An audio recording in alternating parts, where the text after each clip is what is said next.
इन बैलों का अब खत्म होता जा रहा है प्रचलन। अब खेती में भी बैलों को यूज नहीं किया जा रहा। ये परिवर्तन तो होता ही है। और अब हमारा जो भोजन साधन है, खान पान है, वो इस तरह का हो चुका है कि बीमारियों का कारण बन रहा है। 30-30 साल के युवक जो है कार्डियक अरेस्ट के, हार्ट अटैक के शिकार हो रहे हैं। ऑक्सीजन नाम का केमिकल होता है, उसको यूज करते हैं, वो ज्यादा से ज्यादा तेल निकाल लेते हैं। आज हम आपको लेकर आए हैं एक ऐसे शख्स से मिलाने जिसने लाखों की नौकरी छोड़कर, इंजीनियरिंग की नौकरी छोड़कर एक बैल कोल्हू का काम स्टार्ट कर। सुनने में थोड़ा अजीब लग रहा है, लेकिन उस शख्स के पास आज हम आपको लेकर चलेंगे जो केमिकल के तेल से एक नई दिशा लेकर, और बैल कोल्लू का जो 200-400 साल पहले हुआ करता था बैल कोल्लू, उसको लेकर आया है। आइए बात करते हैं कुलदीप जी से। कुलदीप जी हमारे साथ हैं। कुलदीप जी नमस्कार। बताइए कुलदीप जी, आप इंजीनियरिंग करके इतनी अच्छी नौकरी छोड़ के अचानक क्या दिमाग में आया कि ये बैल कोल्लू आपने स्टार्ट किया? बताइए हमारे बस दर्शकों ऐसा था जी, 2014 में हमने गाय रखी थी। तो गाय रखने के बाद में क्या हुआ कि गाय ने अपना बछड़े दिए। तो गाय को देख करके ये होता था कि गाय का तो दूध हम पी लेते हैं, मतलब गाय तो इसलिए हम लोग पाल लेंगे। लेकिन बैलों का अब खत्म होता जा रहा है प्रचलन। अब खेती में भी बैलों को यूज नहीं किया जा रहा, ट्रैक्टर आ गए हैं। हाँ, बैल का तो काम जो उस था वो वजह बंद से हुआ। अब मेरे दिमाग में रहता था कि इनको क्या किया जाए, कि इनको क्यों ले लिया जाए। फिर लगभग 1.5 साल पहले मैंने एक वीडियो देखी थी। जीतू रिवॉल्यूशनरी फार्मर के नाम से एक है, फेसबुक पर उनका चैनल है। तो उनकी वीडियो जब मैंने देखी, तो उन्होंने एक कोल्हू बनवाया था किसी से, नारनौल में। जी। उनका अलग फर्नीचर का काम था। उन्होंने उसे पहली बार उसको बोल करके, उसको दबाव दे करके उन्होंने उसको बोला कि भी तो उसको तैयार कर, देखेंगे कैसा रहेगा। उसने भी पहली बार बनाया था। नहीं, इतने साल पुराना ये कल्चर है जी हमारा। जी। इस कल्चर को अब लेके आए हैं, क्या लगता है आपको कि अब की जो जनरेशन है वो इस कल्चर को एक्सेप्ट कर पाएगी? देखो जी, बात यह है जनरेशन के और इस समय का ऐसा है कि परिवर्तन तो होता ही है। और अब हमारा जो भोजन साधन है, खान पान है, वो इस तरह का हो चुका है कि बीमारियों का कारण बन रहा है। तो ये जो चीज़ है, अभी इसमें लकड़ी का है पूरा ये सेटअप। और इसमें रोटेशंस जो है वो भी 3 से 4 एक मिनट में रोटेशन होती है। तो इसमें जब तेल निकलेगा तो बहुत, मतलब कोल्ड प्रेस होता है, एक आजकल चलता है कि कोल्ड प्रेस के नाम से तेल बिकता है। ये उससे भी एक, मतलब एडवांस वाला, उससे भी अधिक गुणकारी है ये। नहीं कुलदीप जी, ये जो प्रोसीजर है पूरा, इसमें तो बहुत महंगा पड़ता होगा, क्योंकि आप जैसे देख रहे हैं बहुत देर में काफी टाइम लगेगा 1 लीटर तेल को निकलने में। पौष्टिक है, ठीक है, सारी चीजें हैं, पुरानी चीजें हैं, हर चीज को मैं मान के चल रहा हूँ, लेकिन आज के टाइम में इतना एडवांस कौन इतना इंतजार करेगा कि 1 लीटर तेल निकालने में कई कई घंटे लगाए यार? कौन, कैसे आप इसे इंतजार के, कैसे लेके चल रहे ये हैं? जो आप इंतजार की बात करें ना, अब इंतजार, धैर्य नहीं है ना किसी के पास, उसी वजह से अपना जो है व्यवस्थाएं बिगड़ी हुई हैं। अगर आप समय नहीं, अब आप अपने शरीर को स्वस्थ रखने के लिए अगर समय नहीं दोगे, तो फिर आप बीमारियां आपके पास आएंगी। तो इसमें समय लगता है और कॉस्टिंग भी उस वजह से ज़्यादा आती है। लेकिन हमें फिर अपना रेट है इसका, उसी के बेस पर हमने इसका तो रेट रखा बताइए हुआ एक है। बार, थोड़ा हमारे दर्शकों को बताइए कि कैसे इससे निकलता है ये। आगे आ जाइए कैमरामैन, दिखाइए कि कैसे, किस प्रकार से कोल्हू चल रहा है और किस प्रकार से ये तेल निकाल रहे हैं। और जी देखो, ये जो नीचे, इसको उखड़ भी बोल सकते हैं हम, जी ये नीम की लकड़ी का बना हुआ है। जी।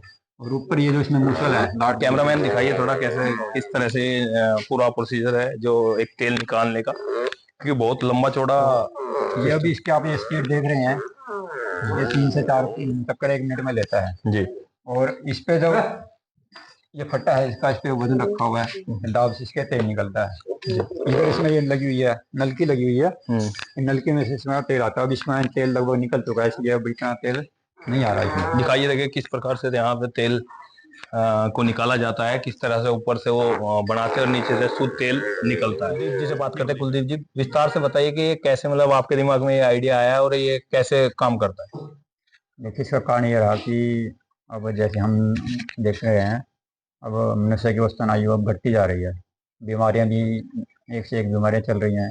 कोई लाइफस्टाइल से रिलेटेड है, तो अनेक तरह की बीमारियों ने हम घेर लिया। पहले क्या था कि औसतन आयु जो होती थी, स्वस्थ व्यक्ति जीवन भी स्वस्थ जीता था और लंबी आयु होती थी, दोनों चीज़ें थी। ये भी नहीं कि बीमारियों के साथ जीवन जी रहा है और आयु भी लंबी होती थी। अब आयु भी घटती जा रही है, और जितनी आयु है वो भी बीमारियों के साथ गुजर जाती है व्यक्ति। 30-30 साल के युवक जो है कार्डियक अरेस्ट के, हार्ट अटैक के शिकार हो रहे हैं। तो इन सब की वजह क्या है कि हमारा खान पान, खान पान में आप लगा लो, जो अनाज है उसमें पेस्टिसाइड यूज होता है, फर्टिलाइजर हो गया। और ये अपना एडिबल ऑयल्स हैं। अभी ये एडिबल ऑयल्स में ये एक तो हो गया कि बड़ी बड़ी मशीनों से निकालते हैं तेल, उसमें ये सॉल्वेंट के तौर पर हेक्सेन नाम का केमिकल होता है, उसको यूज करते हैं, वो ज़्यादा से ज़्यादा तेल निकाल नहीं, देता है। बड़ी बड़ी कंपनियां दावा करती है कि हमारा तेल प्योर है, गारंटी देते हैं, उसमें और इसमें क्या फर्क है? फर्क इसमें ये रहेगा कि एक तो ये पूरा सेटअप जो है, पूरी मशीन है नदी की, पूरी ये लकड़ी से बनी हुई है। तो वो लकड़ी भी नीचे नीम की लकड़ी है, ऊपर इसमें बबूल की लकड़ी यूज की हुई है, जो ये मसाला आप देख रहे हैं। और उससे बड़ा फिर इफेक्ट है इसमें आरपीएम का। ये जो इसका चक्कर होता है, ये बहुत ही ज़्यादा स्लो प्रोसेस है। इसमें औसतन मैं एक घानी निकालता हूँ सरसों की 16 किलो की निकालता हूँ। तो 16 किलो की इसमें सरसों निकालने में लगभग मुझे अभी 3 घंटे का समय लगता तो आपका कहने का मतलब है कि अगर तेजी से है। इसे जी बिल्कुल। मशीनों से किया जाएगा तो जिसके पौष्टिक तत्व है वो नष्ट हो जाते बिल्कुल, हैं। जो इसमें एक रेडिकल्स होते हैं एडिबल, वो टूट जाते हैं, वो इसमें इंटैक्ट रहते हैं जो हमारी इस मेथड से हम तेल निकालते हैं। और जो फैटी एसिड्स होते हैं इसमें, और जिसमें एडिबल्स होते हैं, वो फैटी एसिड जो है वो टेम्परेचर के और प्रेशर के सेंसिटिव होते हैं उसको लेकर के। तो वो फिर हमें उतना लाभ नहीं पहुंचा पाते अगर वो हम हाई टेम्परेचर पे तेल निकालते हैं। तो वही वजह है कि इसका तेल जो है अच्छी गुणवत्ता वाला तेल होता है। तो कैसे मतलब कितनी सिरसों लगती है, कैसे इसका पूरा सरसों प्रोसीजर का के बारे में थोड़ा इसमें बताएंगे? अब जैसे आमतौर पे हम एक्सपेलर में निकालते हैं, बड़ी जो मिल में निकलते हैं उनका तो पता नहीं। एक्सपेलर में औसतन 33-34% तेल निकलता है सरसों का। और इसमें निकलता है लगभग 24% की मेरी लगभग औसत आ रही है अभी। अभी मुझे 3 महीने काम करते हुए हो गए, लगभग मैंने 8 से 10 किलो सरसों, 8-10 क्विंटल सरसों मैंने निकाल लिया है। तो उसमें मेरे औसतन लगभग 24% के आसपास तेल निकला है। तो जैसे कोल्हू पहले हुआ करते थे और इनसे और भी बहुत चीजों के तेल निकाल लिया करते थे, जी। तो आप क्या मतलब क्या सिर्फ सरसों का तेल नहीं ही नहीं, निकालते हैं या सरसों आगे भी कुछ प्लान नहीं, है? जो भी सीड्स अपने होते हैं, तिल हो गया, सनफ्लावर हो गया, अपना ये अलसी हो गई। अलसी का मैंने अभी निकाला नहीं है, 4 तेल तो मैं निकाल चुका हूँ कौन इसमें। कौन से? इसमें मैं सरसों का, नारियल का, तिल का और मूंगफली का, ये 4 तेल मैं अभी इसमें निकाल चुका हूँ। अच्छा, कोई मतलब अगर और आए अपना खुद का सामान लेके यहाँ जी, और वो बोले कि हमें आपसे ये निकलवाना है, उनको अपने सामने खड़े हो गए, तो क्या वो भी हो सकता है पॉसिबल? पॉसिबल तो है, मेरी कोशिश भी यही है। मैं जब सेटअप लगाया था उस दौरान मेरा यही भी थी कि अगर कोई अपना लेकर के आता है मटेरियल तो निकाल दूंगा। लेकिन लोग बाग जो इसमें जब मेहनत लगती है और बैठना पड़ता है, तो किसी के पास बैठने के लिए समय ही नहीं है कि बैठ के अपना खुद के निकलवा ले। अगर कोई आएगा तो मोस्ट वेलकम है, हम निकाल करके देंगे उसको। अपना सामने बैठ करके निकलवाए। एक कस्टमर आया है मेरे पास, वो मटेरियल तो अपना लेके नहीं आया था, लेकिन वो ये कह रहा है कि भाई मेरे मटेरियल तो तेरा सामने ही है, निकल। हाँ मेरे, लेकिन निकालना मेरे सामने है। वो दिल्ली से कस्टमर आता है मेरे पास, हम्म। और चारों तरह का तेल मेरे से वो लेके तो गया कहाँ है। कहाँ से आपके पास कस्टमर पहुंच रहे हैं जैसे, क्योंकि अभी इतना लोग इस पे विश्वास नहीं करते ना, जी। लोगों के पास इतना टाइम है, लेकिन फिर भी कहाँ कहाँ से कस्टमर आपके पास पहुंच रहे हैं? कस्टमर जो, एक तो मेरा दिल्ली से कस्टमर है, वो अभी मतलब परमानेंट लगा लो, पहले वो कहीं और से ले रहा था, इसी तेल को ही ले रहा था वो। अच्छा अच्छा। और चंडीगढ़ से है वो, तो मेरे रिलेटिव है, वो लेकर के गए हैं। तो ऐसे तो ही मतलब दो तीन बाहर से ही कस्टमर है, हैं लोकल बाहर में से। अभी लोगों को ज्यादा नहीं इंटरेस्ट इसमें है नहीं, हाँ वैसे या लोकल कॉस्ट लेवल पर इसकी नहीं है थोड़ी ना। हाई पड़ती होगी इसलिए हाँ शायद कॉस्ट पड़ती है, लोकल में लोग इसे यूज नहीं कर रहे। कॉस्ट पड़ती है, देखो तो इसमें। महंगा अगर ये पड़ेगा तो लोग इसे क्यों खरीदना चाहेंगे?